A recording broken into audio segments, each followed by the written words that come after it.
A ver, yo ni lo presento, pues creo que ya lo conocen, pero es un hombre muy, muy importante en toda la historia de los últimos 20 años, 30 años ya.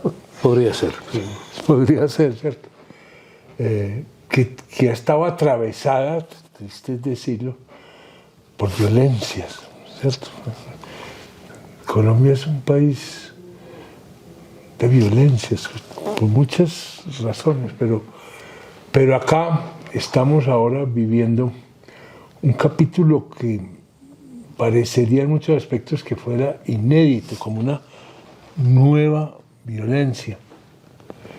Y el escenario privilegiado, o fundamental privilegiado, no, el escenario central de todo eso es el Catatumbo.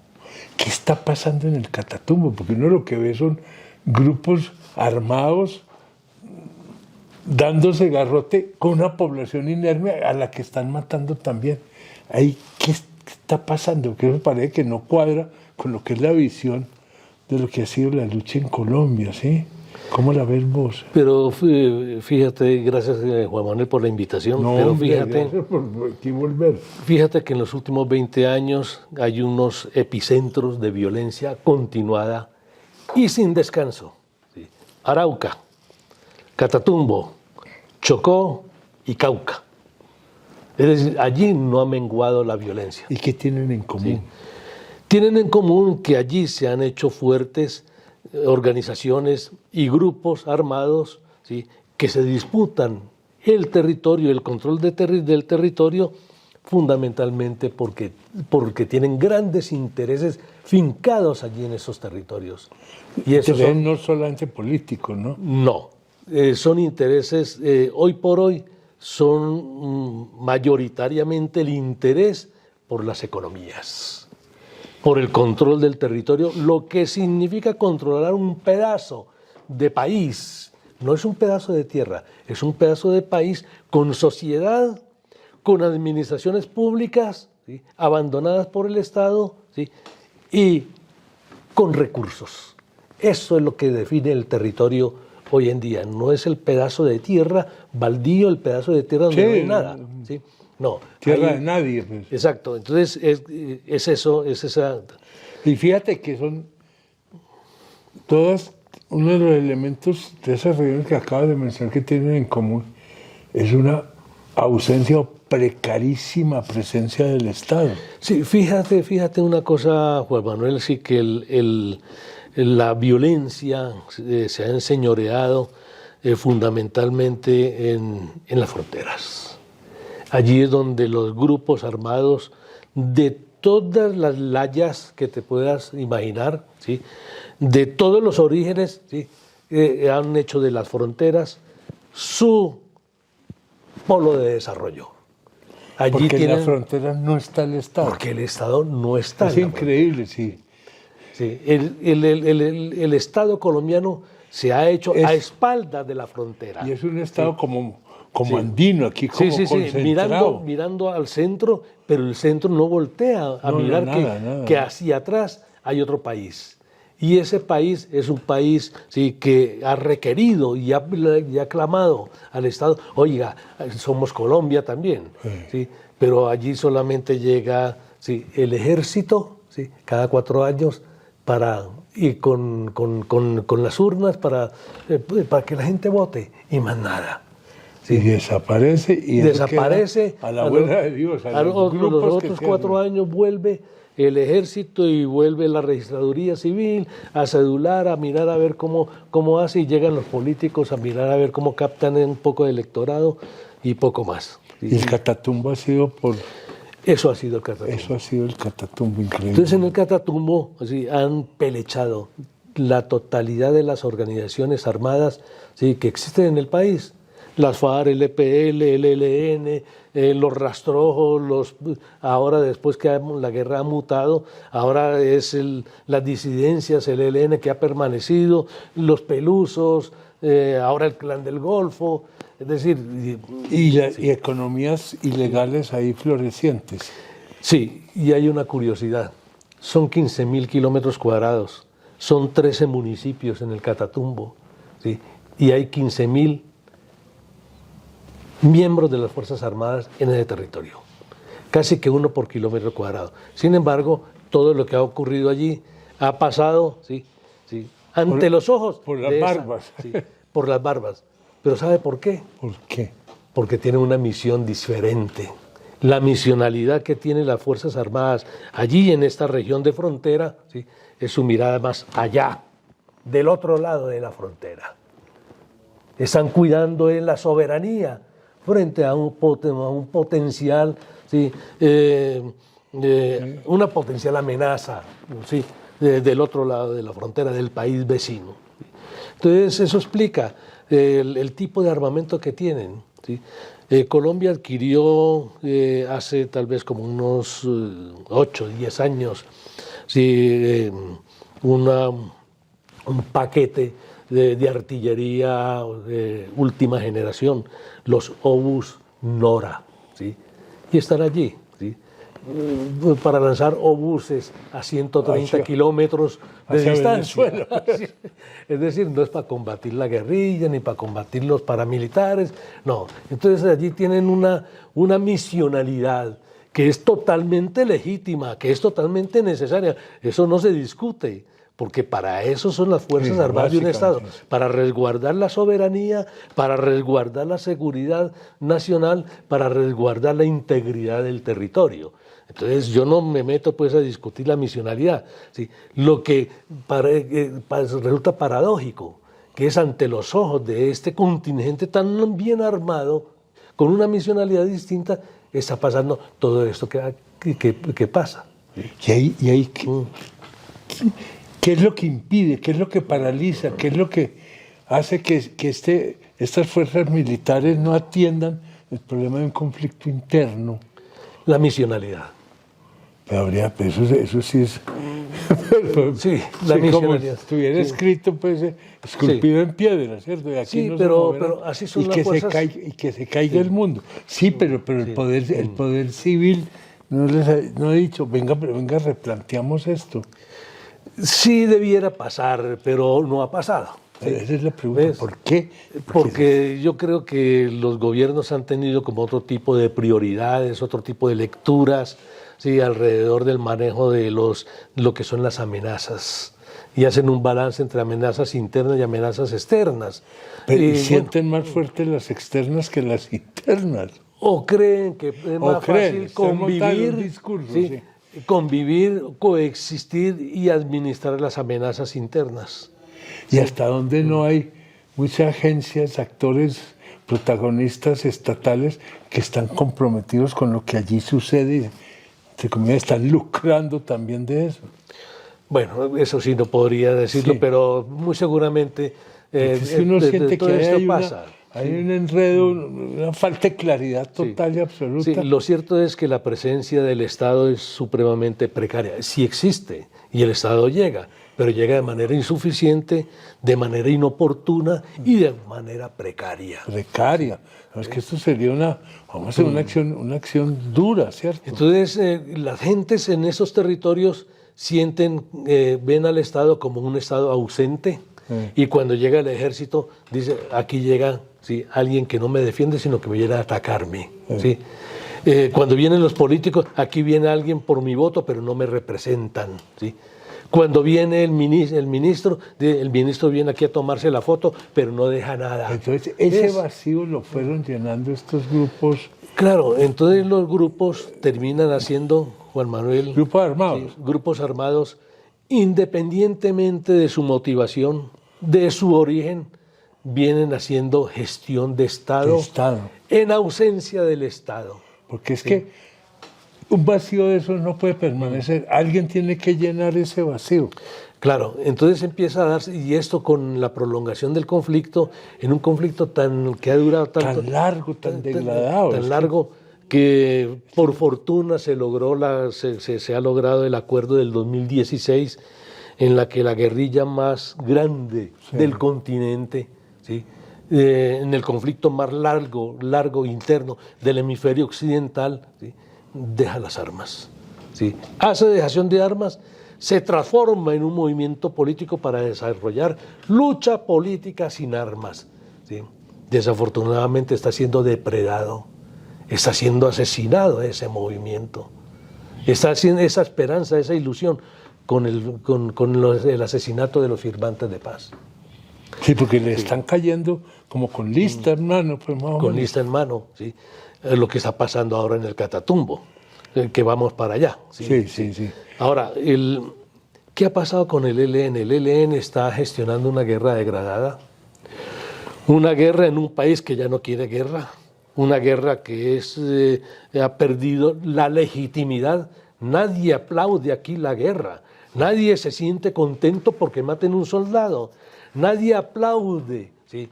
Porque maten a un policía, e incluso la gente se duele, ¿sí? Porque maten a un guerrillero, y dice, esto no puede seguir pasando. Quisieran que esto terminara de una vez por todas, ¿sí? Entonces el ELN está montado en una guerra, ¿sí? En la cual ya no tiene posibilidad incluso de tomar el poder. No, como creo que el tema del poder pasó a un segundo plano, pues. No, ya quedó olvidado pues la toma del poder en la motivación estrategia política de la lucha armada, yo creo que pero quedó fue ya para los libros de historia. Pero fue sustituida por la toma y la captura del territorio. En el territorio... ¿Y para qué se toma y se captura el territorio? Porque allí sí son poder y no tienen oposición. Porque la oposición la someten, la administración pública la capturan, ¿sí? La ponen bajo su mando. Ellos son los que terminan diciendo quién contrata y con quién no contratan, ¿sí? Y se va y al mismo desarrollando toda esa economía. Y la economía legal, ¿sí? la regularizan, la reglamentan, y de la ilegal se la apropian. Se la ¿sí? apropian. Y si hay un grupo en ese que hay territorio... una motivación hoy en día de tipo económico, clarísimo en todo Total, esto. pero también político, ¿sí? Pero también social, porque hay gentes. Sí. Y ellos fungen como Estado y se echan a la espaldas unas cargas pues de mirar también, de preocuparse por el bienestar de las gentes. Juan Manuel, pero esto no solamente lo hace la guerrilla, eso también lo hacen los paramilitares. El Clan del Golfo viene reclamando desde hace tiempo, ¡hey! Mírennos, ¿sí? Nosotros no somos los de antes, nosotros no somos los que hacíamos masacres y más nada. No, nosotros también tenemos territorios, también hacemos gestión política en territorios, nosotros también reglamentamos la vida, las relaciones entre las gentes, nosotros somos poder en territorios. Es que ahí estás planteando algo que yo me he hecho la pregunta. Si uno hoy se pone la mano sobre el corazón, ¿en qué se diferencia una organización de estas que viene de la guerrilla, que se dice guerrillera, y una organización armada que viene de los paramilitares? Ya la diferencia concreta... Le comento una cosa... Para mí está como muy borrada, al menos. Yo hago parte del grupo de investigación en seguridad y defensa de la Universidad Nacional. Y allí, una línea de investigación se llama Paces y Conflictos. Uh-huh. Con los investigadores hemos levantado una metáfora, que es la metáfora de la piscina de plano de fondo inclinado. Si te fijas que todas las piscinas, la mayoría de las piscinas, tienen una parte pandita, bajita. Empieza por aquí. No, empieza por los tobillos, ¿no? Sí, y luego va bajando hasta que lo tapa.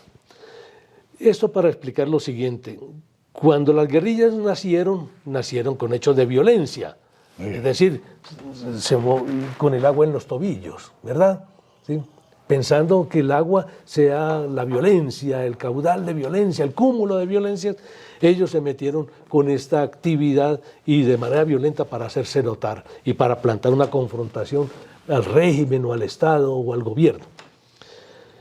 Así surgieron las guerrillas, el agua le daba a los tobillos. Los paramilitares surgieron con fenómenos de violencia contra la sociedad, ni siquiera adversaban al gobierno, no. Antes se ponían del lado del gobierno. Del lado, en muchos casos. Contra la sociedad, contra las comunidades, en los territorios. El agua les daba hasta aquí. Es decir, ellos nacieron en la parte más honda y las guerrillas en la parte más panda. Pero con el pasar de los tiempos y la degradación del conflicto, se fue dando un fenómeno que las guerrillas fueron incursionando cada vez en hechos más violentos y más degradados y se fueron hundiendo. Mientras que los paramilitares, sí, por cuenta de permanecer en los territorios, fueron dándose cuenta que ellos también tenían la posibilidad de ser Estado, o que estaban siendo o fungiendo como Estado, aunque no se lo hubieran propuesto, porque no había una parte doctrinaria que les dijera eso, ¿sí? Sino ellos se lo fueron encontrando por el camino. Entonces ellos empiezan a darse un fenómeno de politización de lo criminal, mientras que del lado de la guerrilla se da una criminalización de lo político. Entonces se van produciendo el uno saliendo y el otro entrando, ¿sí? Hoy por hoy, ¿sí?, los dos se cruzan y las cabezas de los dos están por fuera del agua. Los dos metidos del cuello hacia abajo, ¿sí?, sí, en violencias. Pero el uno le dice al otro, mire qué paradoja, hemos nacido de manera diferente, pero hacemos exactamente lo mismo. ¿En qué me diferencias tú de mí? ¿Ves? Entonces ya la pelea es quién controla los negocios que Claro, están ahí. entonces el día de ayer yo hice una declaración y escribí algo así como que el ELN con lo que estaba haciendo en el Catatumbo se parecía mucho, ¿sí?, a lo que hacían los paramilitares en los años 2000, ¿sí?, masacres. El ELN no hace masacres y sobre todo atentar contra el pueblo, sin propiciar y generar, sí, desplazamiento masivo. Eso nunca lo había hecho la guerrilla, es decir, de manera planeada. Sí, Sí. puede que en un hecho concreto Desarrollar sucediera. una operación, sí, Juan Manuel, donde van los combatientes, calculado. sí, casa por casa, con lista en mano. Pues que eso eran los paras. Están sacando a la gente, la ejecutan en la puerta de la casa, ¿sí? Y después dicen exactamente lo mismo que decían los paramilitares hace 20 años. Los paramilitares decían, es que esos son guerrilleros infiltrados en la población civil. ¿Qué dice ahora el ELN? Es que esos son, sí, paramilitares, sí, disfrazados, metidos en la comunidad. Exactamente la misma razón. Es decir, ¿se parecen o no se parecen? Digo yo, se parecen. Muy seguramente no les va a gustar y está bien que no les guste, pero yo quiero llamar la atención, es que esta situación, ¿sí?, los tiene que llamar a la reflexión. Antonio García no puede seguir actuando y justificando lo que están haciendo los muchachos. Esos guerrilleros que se vincularon para transformar una sociedad, ¿sí?, esa no es la manera de transformar una sociedad, asesinando gente que piense diferente. Es posible que esos muchachos fueran bases de las antiguas FARC. Si fueran bases de la antigua FARC, no le da derecho a nadie a quitarle la vida por haber sido bases de las FARC. Tampoco les da derecho al ELN pensar o presumir que como fueron bases de la FARC, ahora lo son también de las disidencias. Sí. Pero si lo fueran, ¿sí?, tampoco son un componente bélico, no están en armas, ¿sí? Las gentes terminan sufriendo la presencia del actor armado que ocupe el territorio y no pueden escapar a eso, ¿sí? No pueden evitarlo. ¿Sí? Ante la ausencia sí, del ante Estado. la ausencia de Estado, allí el actor armado que llegue y se posicione en el territorio es quien manda. El poder soy yo, punto. Exacto. ¿Sí? Y el poder que nace en la punta del fusil, era que se decía en aquella época. ¿Cierto? Exacto. Entonces, este tipo de situaciones es lo que viene ocurriendo. Y hoy tenemos una tragedia de orden nacional y todo ante esto nuestros ojos. En la frontera con Venezuela, ¿qué significa? Bueno, al respecto, yo creo que el ELN desde hace muchos años se ha volcado sobre la frontera y la transfrontera, por varias razones. Uno, porque en la transfrontera hay un gobierno revolucionario, hay una revolución en marcha. Gústenos o no nos guste aquí en Colombia, es una revolución y es la revolución bolivariana. ¿Sí? Es un hecho. Es un hecho político, es un hecho social, es un hecho económico. Gústenos o no nos guste, esa es la realidad de ellos. ¿Sí? El ELN, ¿sí?, considera que esa revolución, ¿sí?, en cierta forma satisface, ¿sí?, las aspiraciones del pueblo venezolano y sus propias aspiraciones. La presencia del ELN allí, ¿sí?, en Venezuela ha derivado en ser una retaguardia a ser un defensor de la revolución. La guerrilla del ELN defiende la revolución bolivariana como propia, allí, ¿sí?, y aquí combate al gobierno en la pretensión de hacer una revolución, solo que ya no podrá tomar el poder, pero sí construye poder al interior de los territorios o donde pueda. Sí. ¿Sí? Es decir, de alguna manera, pasando la frontera a Venezuela, el ELN recupera mucho de su sentido político. Sí, lo tiene vivo, pero en un contexto de revolución ajena. Ajena, Sí. ¿no? Por eso. Sí. Ya que no pudimos acá, venga, vamos a... Claro, a defender la ¿Y revolución. Maduro cómo ve todo este proceso? Pues yo creo que en el gobierno de Duque le arrojó al ELN a los brazos a Maduro. Sí. ¿Sí? Lo empujó hacia Maduro, sobre todo porque el presidente Duque hizo algo que es inédito. ¿Sí? Primero, en su campaña a la presidencia, ¿sí?, le entabló una querella jurídica, judicial, al denunciar a Maduro como un tirano, un dictador, ¿sí?, habiendo sido elegido por voto popular de Maduro, le planteó un contencioso judicial ante la Corte Penal Internacional, con lo cual ya arrancó de pelea. ¿Sí? En segundo lugar, ¿sí?, lideró, ¿sí?, toda un mandato, creo yo, ¿sí?, un mandato o una iniciativa promovida desde el Pentágono, ¿sí?, para derrocar a Maduro, a quien consideraba ilegítimo, ¿sí?, para restaurar la democracia en Venezuela. Esa no es tarea de los colombianos, ni es tarea de ningún presidente distinto. Es Uribe diciendo ahora, ¿sí?, más o menos, eso es tarea de los Venezuela. venezolanos. ¿Qué hacen con su democracia? ¿Qué hacen con su dirigencia? Es un asunto de los venezolanos. Entonces termina haciendo intromisión en los asuntos internos de un Estado, ¿sí?, lo cual viola, ¿sí?, las reglas del juego en el concierto internacional. Viola las normas y los principios de buena vecindad, de autodeterminación de los pueblos, viola también los principios y rompe todo tipo de nexo, ¿sí?, y rompe los acuerdos internacionales, los acuerdos bilaterales y tratados, y pone en suspenso todo esto.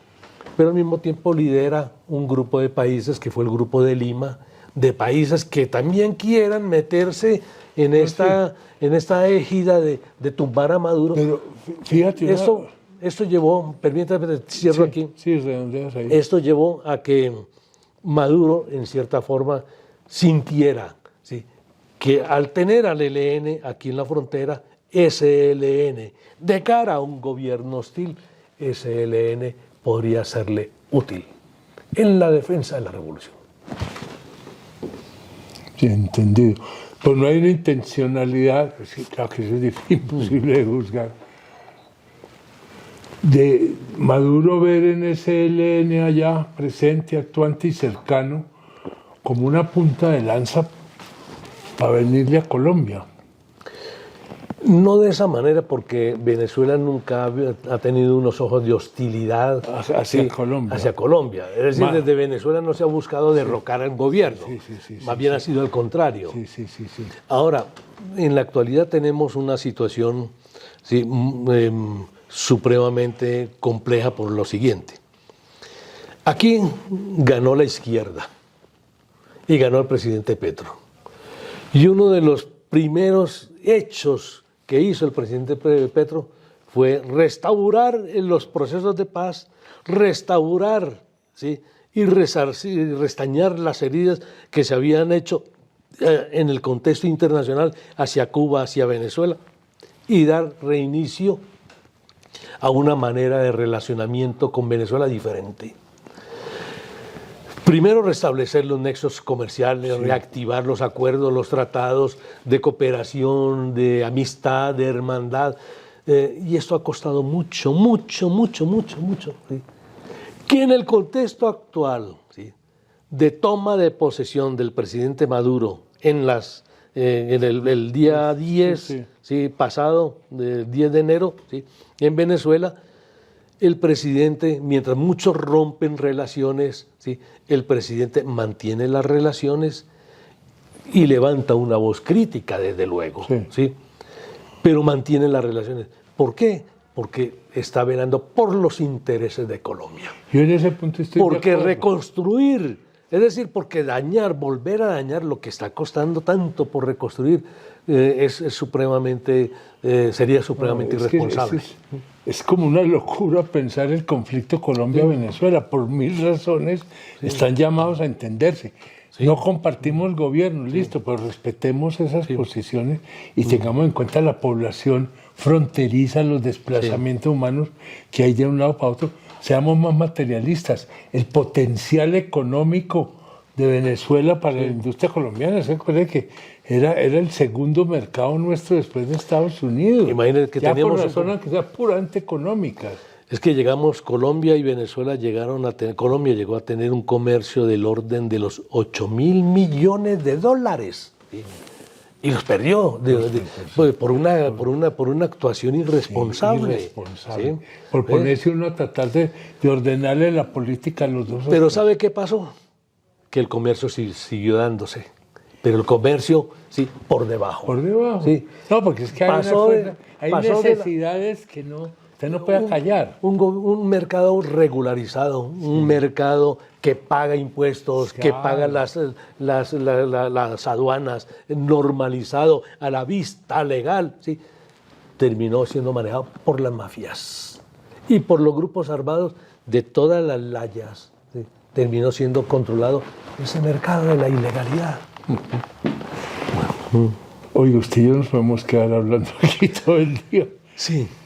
Yo creo que quedó abierto un escenario para seguir mirando, dar unas pistas para entender, porque estamos viviendo unos momentos muy, muy delicados, ¿cierto? No creo que aquí pase pues nada que estalle, pero sí estamos en manos, no sé cómo llamarlo, como una ilegalidad como nunca habíamos estado, ¿verdad? Sí, no sé, y lo otro es que esto que está pasando, lamento decirlo, es un episodio que creo que va a repetirse, porque esto no va a quedar aquí, no va a ser un episodio que termine con la crítica, con la alarma, con esto, no, sí, este tipo de hechos se van a seguir repitiendo, Juan Manuel. Sí, porque hace parte también de una estrategia de limpiar todo el territorio, toda una franja, ¿sí?, que va desde la Guajira, ¿sí?, va hasta el Bichada, que va desde el estado de Zulia, ¿sí?, hasta el estado de Bolívar, ¿sí?, pasando por el Táchira, pasando por el estado de Apure en Venezuela. Una gran franja que se convierte no solamente en un zaguán en corredores, ¿sí?, para trasiego de la guerrilla del ELN, sino también un bastión de poder diferente al del Estado colombiano. Y creo que también diferente al del Estado de Venezuela, donde el poder heleno es el que empieza a aparecer a la luz y con las tesis y los puntos de vista de cómo son los helenos, son los que van ejerciendo un dominio exclusivo en toda esa franja. De alguna manera uno podría decir que hay ya un ELN-venezolano. No, un nuevo país. Me temo que allí se está configurando un nuevo país, un país diferente, un país entre Venezuela y Colombia. Ni Venezuela ni Colombia. que tiene de momento pues una noción de continuidad que es toda la frontera, que pueden ser los 2.217 kilómetros, más o menos en una franja que en unas partes pueden ser 300 kilómetros y en una parte puede ser una franja de unos 20, 30 kilómetros. Y en esos territorios algunas fuerzas que podrían competirle, no hacerle oposición, sino competencia, y las quieren sacar. Y eso es al lado y lado de la frontera. Al lado y lado de la frontera. A los venezolanos les sirve que le limpien el territorio de grupos armados. Y más si lo hace, si esa tarea de limpieza la hace, ¿sí?, una fuerza que defiende la revolución bolivariana. Punto final por el momento. Gracias, gracias.